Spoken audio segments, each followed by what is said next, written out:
Si est un triste anniversaire que Catherine Deneuve traverse en 2023. Le 11 juillet, la comédienne a une pensée spéciale pour sa maman, Renée Saïmonot, disparue il y a 2 ans. Elle était son pilier.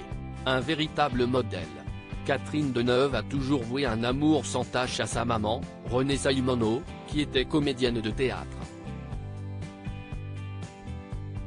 Veuve de Maurice d'Orléac, l'actrice a rejoint l'Éternel, en même temps que son partenaire, le 11 juillet 2021.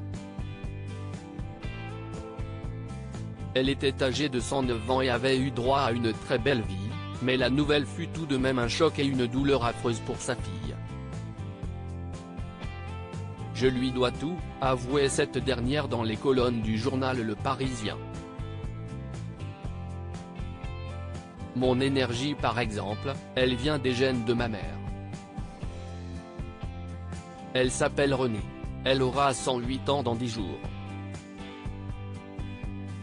Mes sœurs et moi, nous tenons d'elle. Catherine Deneuve avait incarné un personnage inspiré par Renée Saïmonot dans Fête de famille, le 11e film de Cédric O.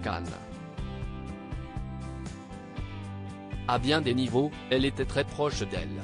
Cette année 2023 marque les 2 ans de la mort de sa maman, elle aurait fêté ses 111 ans le 10 septembre, mais il est toujours difficile de poursuivre l'aventure avec ce manque cruel qui lui ronge le cœur. Si est une femme assez incroyable, expliquait sa fille. Elle est dans une maison depuis 2 ou 3 ans. En même temps si est un peu angoissant. Cela paraît quand même très loin dans la vie, 108 ans.